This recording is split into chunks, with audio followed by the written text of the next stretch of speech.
At 79 years old, I thought I had already closed every door that mattered.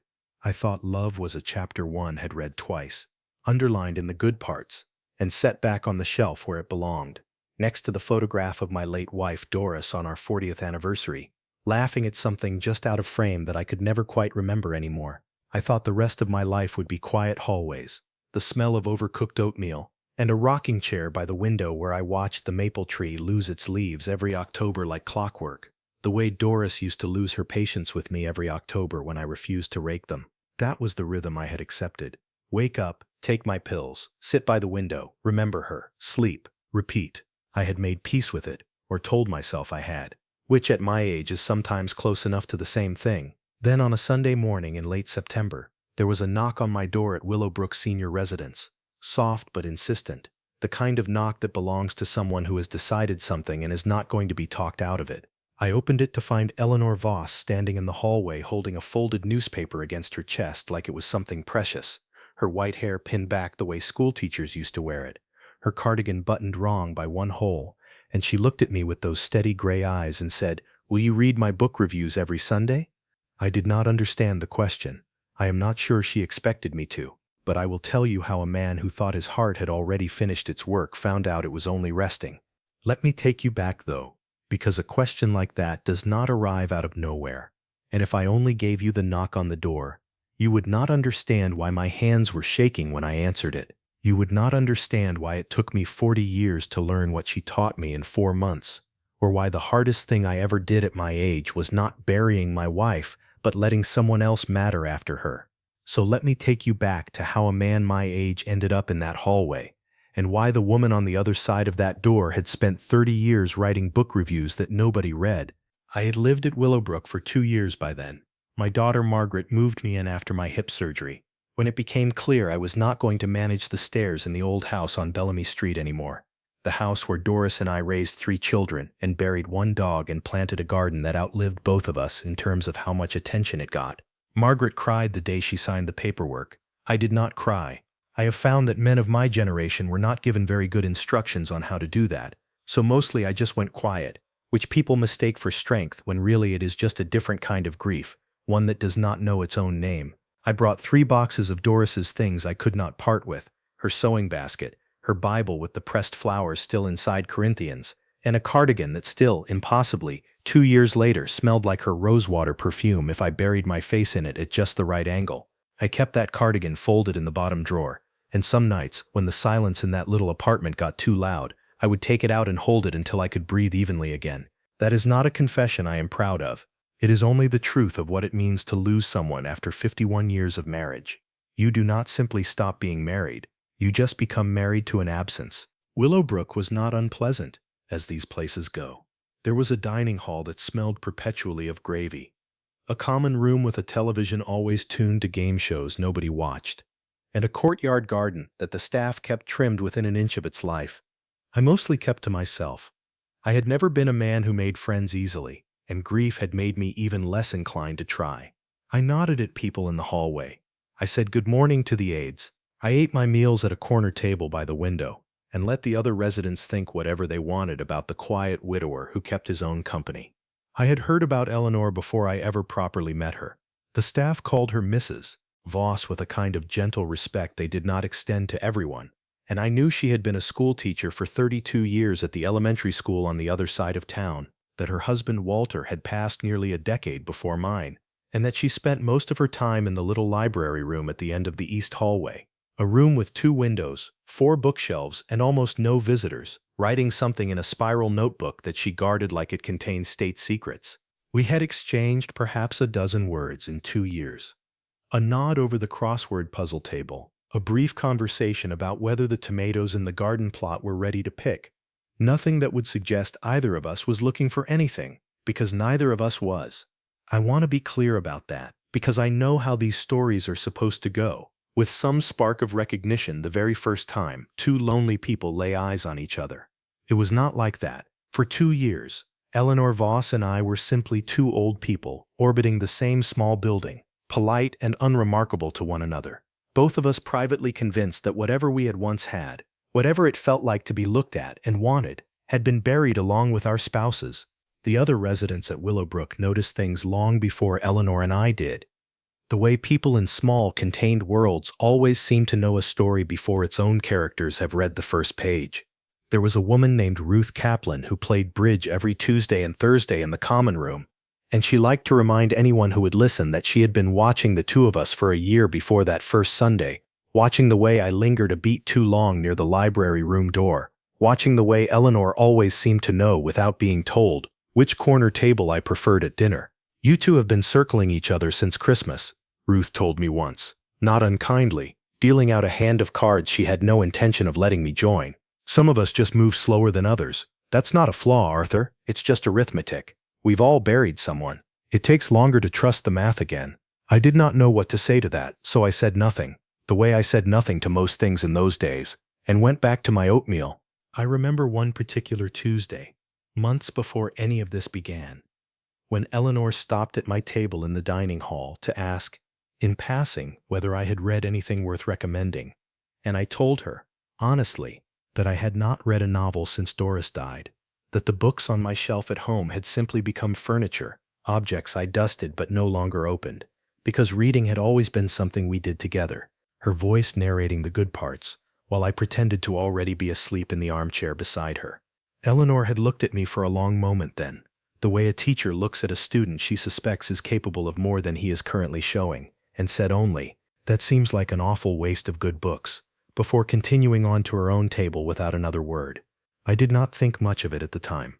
I understand now that she had already begun, in her own quiet and deliberate way, building toward that knock on my door, the way a careful woman builds toward anything worth doing, slowly and without announcing her intentions until she is ready to be refused. Then came the knock, and the folded newspaper, and the question that made no sense until she explained it, which she did. Once I stood there long enough blinking at her like a man who had forgotten how English worked. She told me, in that patient, unhurried voice she must have used on 3 decades of 9-year-olds, that she had been writing book reviews for 30 years, ever since she retired from teaching, one every week, without fail, first for a small local newspaper that folded in 1998, and then for no one at all, because by then it had simply become a habit she could not put down, like some people cannot put down a cigarette even after the doctor's warning.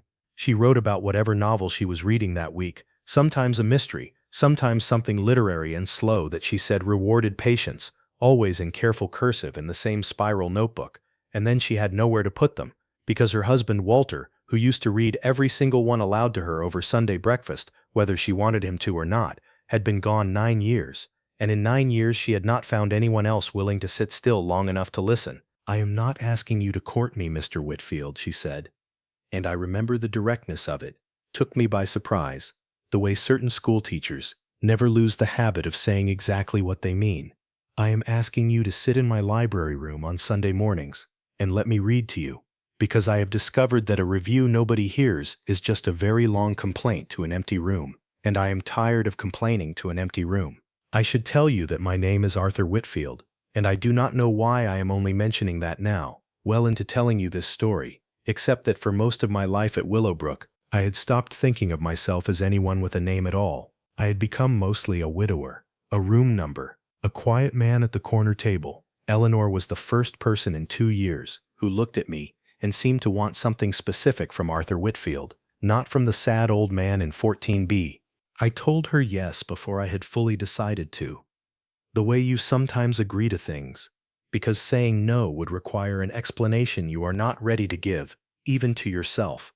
That first Sunday, I sat in a hardback chair in the little library room, while morning light came through those 2 tall windows and fell across the worn carpet in long yellow strips, and Eleanor read me her review of a mystery novel about a vanished heiress, her reading glasses pushed low on her nose, her voice rising and falling with the kind of performance you only get from someone who spent 3 decades convincing bored children that books mattered. I will admit I did not care much about the vanished heiress. What I cared about, though I would not have said so out loud, was the sound of another human voice reading something aloud just for me, the particular gift of being an audience of one, which I had not experienced since Doris used to read me the parts of the newspaper she found ridiculous, snorting with laughter at the letters to the editor. When Eleanor finished, she closed the notebook and looked at me almost shyly, which did not match anything else about her demeanor, and asked, "Well, was it dreadful?" And I said, without entirely meaning to be honest, no, it was the best thing I've heard in 2 years. She went very still at that, the way people do when a compliment lands somewhere they were not prepared to be touched. We kept meeting on Sundays. That was the arrangement. And for the first several weeks, we both treated it as exactly that, an arrangement, nothing more. Two elderly people filling an hour of loneliness with someone else's fictional problems. But arrangements have a way of growing roots if you water them enough, and ours were watered every single week by an hour that neither of us, I think, wanted to admit we had started looking forward to more than anything else on our calendars. She began making a small pot of tea before I arrived, always the same chipped blue teapot that she told me, 1 week, had belonged to her mother, and which she had carried through 4 house moves and 1 widowhood, because some objects simply refused to be left behind. I began wearing a collared shirt instead of the cardigan I usually shuffled around in, though I told myself it was simply out of respect for the ritual of it, not for her. By the 6th Sunday, she was reading me reviews of books she had clearly chosen because she thought I, specifically, would find them interesting. War novels and biographies of men who built things with their hands. And I found myself, for the first time since Doris died, thinking about someone else's day when I woke up in the morning, wondering what Eleanor Voss was doing, whether she had slept well, whether the ache in her knees, which she mentioned once and then never again out of what I understood to be pride, was better or worse that day. One Sunday, the 7th, I arrived a few minutes early and found her already seated, but not reading. She was simply looking at a photograph she had propped against the teapot, a black and white picture of a young man in a soldier's uniform, squinting into the sun. "Walter," she said before I had asked, sliding it toward me. "Korea." He was 22 in that picture, and terrified, though he never once admitted it. He came home and became the kind of man who read the newspaper aloud at breakfast, because he said silence in a house reminded him too much of the silence overseas. I looked at the young soldier's face for a long moment, and then at Eleanor's, and I understood, without either of us saying it directly, that we were doing something larger in that room than reading book reviews. We were introducing each other to the dead, the way you introduce a new friend to the people who shaped you, because you cannot really know someone until you have met the ghosts that walk quietly beside them. I told her about Doris that same morning, about the cardigan in the drawer, about the sound of her laugh at the letters to the editor, and Eleanor listened the way she must have listened to 1,000 children reciting multiplication tables, patient and entirely present, and when I finished, she reached over and touched the back of my hand just once and said she sounds like she was very loved. I said, "She was. I don't know how to stop." Eleanor said, "I don't think you're supposed to stop, Arthur. I think you're only supposed to make room." It was on the 8th Sunday that everything nearly came apart, because that was the Sunday her son David came to visit and found us sitting together in the library room and did not like what he saw. David Voss was 54 years old, an accountant from Tacoma, a good enough son by most measures. The kind who called every week and visited every month and paid close attention to whether his mother's affairs were in order. He had, I would learn, spent 9 years watching his mother live alone after his father died, had watched her grief settle into a kind of permanent quiet dignity that he had come to associate with who she simply was now. An elderly widow who read books and kept to herself and required nothing from anyone except the occasional Sunday phone call. He was not prepared to walk into that library room and find her laughing, actually laughing, her hand resting for just a moment on my forearm as she made some joke about a poorly written villain, her cheeks flushed in a way I do not think he had seen since before his father's funeral. He stood in the doorway for a long moment before either of us noticed him, and when Eleanor finally looked up and said brightly, "David, you didn't tell me you were coming," his face had already arranged itself into something careful and cold.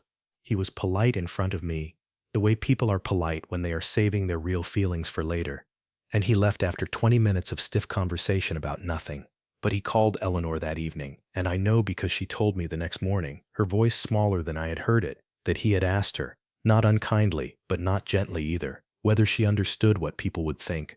An old woman her age carrying on with a man she barely knew, whether she remembered that his father had only been gone 9 years, as though grief came with an expiration date that had not yet arrived, as though there was a correct number of years a woman was required to serve before she was allowed to feel something again without her own son, treating it like a betrayal. Eleanor did not repeat the whole conversation to me. She only sat across from me the following Sunday with her notebook unopened in her lap and said, David thinks I'm being foolish. And I said, because I did not know what else to say. Old fools fall in love too, Eleanor. It isn't a crime. She looked at me sharply then, because I had said the word love out loud before either of us had, and I watched something in her face crumble and rebuild itself in the same instant, like a wave breaking and reforming. I want to tell you that the story moved simply after that. But grief and pride do not resolve themselves in straight lines. Especially not at our age, when we have both spent decades learning exactly how much we can survive losing, and have therefore also learned exactly how much we are willing to risk losing again. Eleanor pulled back for nearly 3 weeks after that phone call with her son. She still attended the Sunday readings, because she was too proud to break a commitment, even to spare her own feelings. But she read to me the way a schoolteacher reads to a classroom she does not particularly like that year, correctly, competently, and without any warmth at all. I understood what she was doing.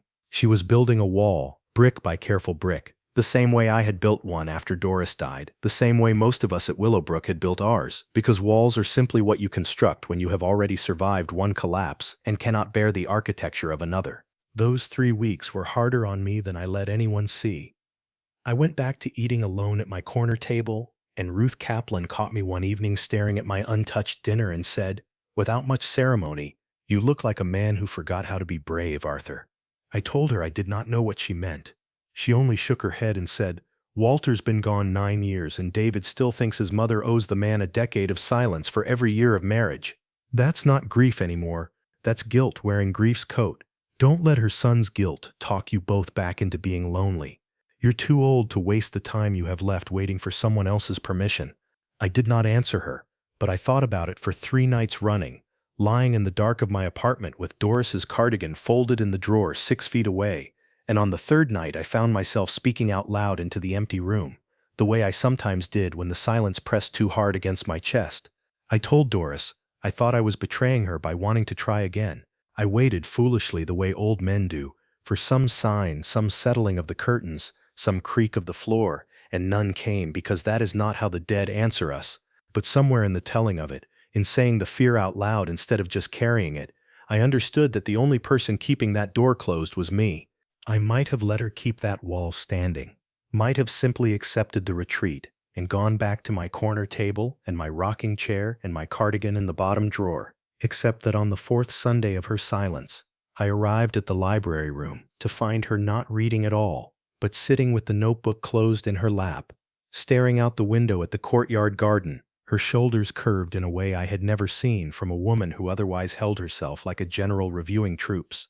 I asked her what was wrong, and for a long moment she did not answer, and the silence stretched out between us the way silence does when 2 people are deciding whether to say the true thing or the safe thing. Then she said, very quietly, "I set 2 plates for breakfast this morning. I haven't done that since Walter died." I caught myself halfway through pouring the 2nd cup of coffee, and I had to sit down at the kitchen table and remember why my hands knew to do that. She looked at me then, and her eyes were wet, though she did not let a single tear fall, because women of her generation were taught the same lesson men of mine were, that dignity meant swallowing it whole. I am 76 years old, Arthur. I buried my husband 9 years ago. I raised a son who loves me and worries about me in equal measure. And I have spent every Sunday for a month convincing myself that whatever this is between us is a foolish indulgence I have no business allowing myself. And then this morning, I poured a 2nd cup of coffee for a man who has been dead for 9 years. Because some part of me has already decided you belong at my table, and I don't know what to do with that. I did not say anything clever back to her. I have never been a man of clever words, not even when I was young, and Doris used to tease me that my proposal to her, 58 years earlier, had been so plain and unadorned that she almost missed that it was a proposal at all. So I only reached across the small table between us and took her hand, the way I had not taken a woman's hand in 2 years, and I said, "I still talk to Doris sometimes, out loud in the apartment, when I think no one can hear me. I told her about you 3 weeks ago. I told her I thought I was betraying her by looking forward to Sundays more than I look forward to anything else. And do you know what I decided, sitting there talking to a woman who has been gone 2 years, about a woman who is sitting right in front of me?" Eleanor shook her head, and I could see she was holding her breath. "I decided that loving you doesn't erase loving her. It just means my heart turned out to have more room in it than I gave it credit for. I don't think Doris would begrudge me that. I think she'd tell me I was a stubborn old fool for waiting this long to say so. Eleanor cried then, finally, and I understood it was not sadness exactly, or not only sadness, but the particular grief of relief. The kind that comes when you have been holding a weight so long, you forgot it was optional to set it down. She did not say anything else that Sunday. She simply moved her chair a few inches closer to mine, opened her notebook, and read me her review of a novel about two strangers who meet late in life on a train, her voice steadier than it had been in weeks. And when she finished, she looked at me and said, "I think I would like you to read the next chapter to David yourself. I don't think he'll believe it from me." That conversation with David did not go the way either of us expected. And I want to tell it honestly, because I think it matters more than the soft parts of this story. The parts where two old hearts simply agree to feel something again. David arrived the following Saturday, at Eleanor's invitation, though I do not think he understood he was walking into a conversation he could not simply nod through and drive home from. We sat in the common room, the three of us, at a table by the window, and I let Eleanor speak first, because it was her son and her life and her 9 years of grief that had earned her the right to say her piece before I said mine. She told him, in the same steady voice she used for her reviews, that she understood his fear, that she had raised him to believe family looked after each other, and that his father's absence was not a wound she was trying to paper over with a new man, but a wound that had, after 9 long years, finally begun to close enough that she could imagine feeling something other than its ache. She told him that grief and love were not opponents fighting for the same territory in her heart, that she had room for both, the way she had once had room to love both her children fully, without diminishing her love for either one of them. David listened, his jaw tight, his hands folded on the table, in the careful posture of a man trying very hard to be reasonable about something that frightened him.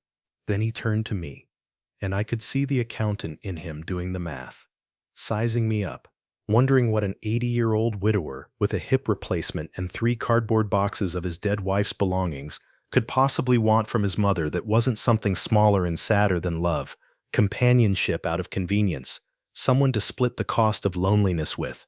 He asked me, not unkindly but not gently, what my intentions were, a phrase I had not heard directed at me since I asked Doris's father for her hand 58 years earlier, and something about the echo of that memory steadied me. I told him the truth. I told him I did not know how many years I had left, that the doctor had already mentioned my heart in the careful sideways language doctors use when they do not want to frighten an old man more than necessary, that I understood better than most men my age that time was the one thing none of us got to negotiate for more of, and I told him that knowing I might have 1 year left or 10, I had decided I would rather spend whatever time remained sitting in a library room on Sunday mornings listening to his mother read to me than spend it alone in an apartment holding a dead woman's cardigan for comfort. I told him I loved his mother, not instead of my late wife, but alongside her, in the strange arithmetic that grief teaches you if you let it, where love does not subtract from what came before, but simply adds another room onto a house you thought was already finished. David did not answer right away.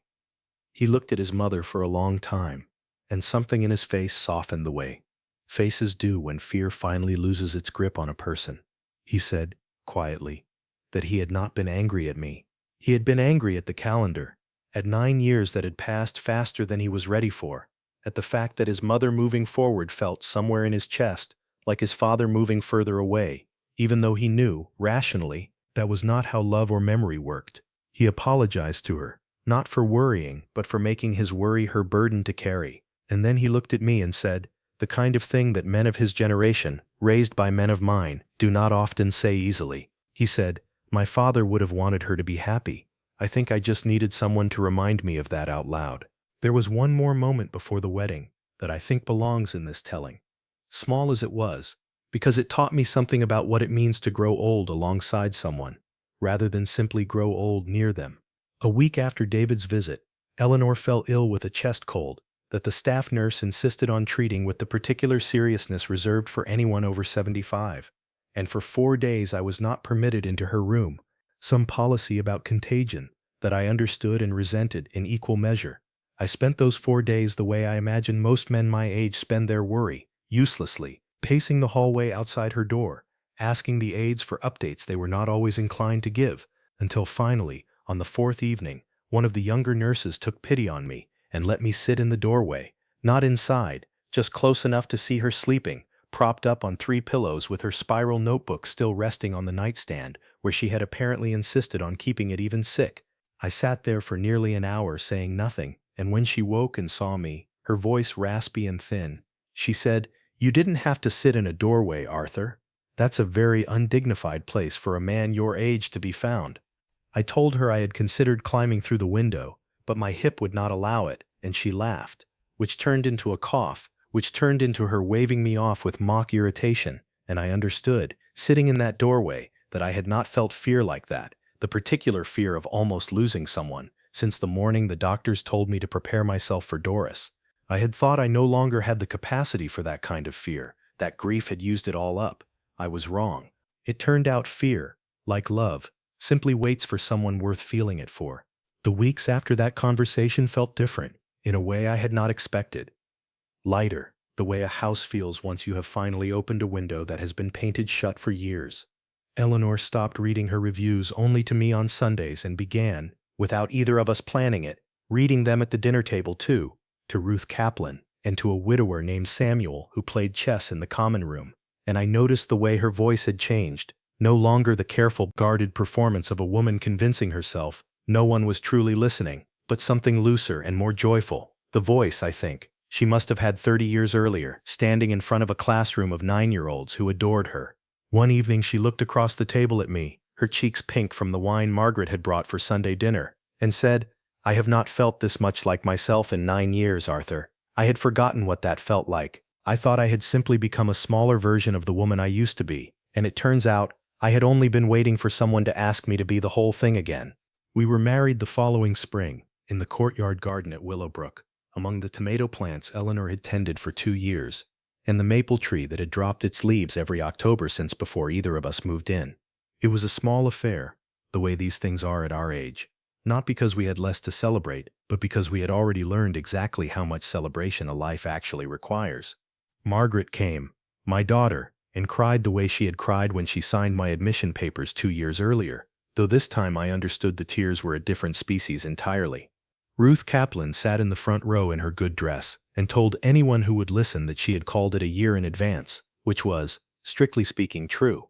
David walked his mother down the short garden path himself, and I watched his face the whole way, watched him fighting the same battle every father and son fights when love changes shape faster than the heart can catch up to it, and I watched him win that battle, because at the end of the path he placed Eleanor's hand in mine and said, quietly, just to the two of us, "Take care of her the way she deserves. She spent 30 years reading to an empty room. Don't let it be empty again."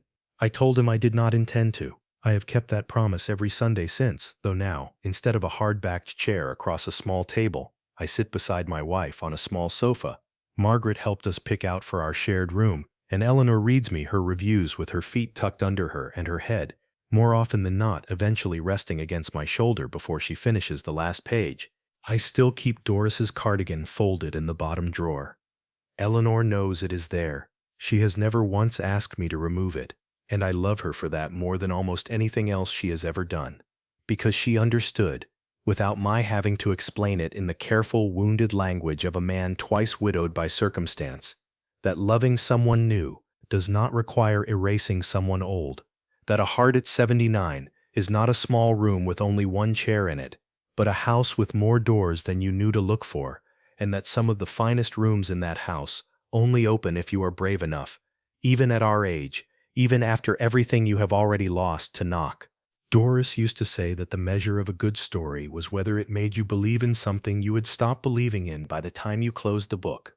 I think about that sometimes, sitting in the library room on Sunday mornings, listening to my wife's voice rise and fall over some fictional heiress or forgotten soldier, or two strangers meeting on a train, and I think that if Doris could see me now, an old widower with a bad hip and a good heart, listening to another woman read him back to life one Sunday at a time, she would not call it a betrayal. She would call it, I think, the best review either of us ever wrote. Love does not end at our age. It only learns, the hard way, after all the losses that taught us how fragile it is, to be patient enough to knock on a door we thought was already closed, and brave enough to open it again when someone finally does.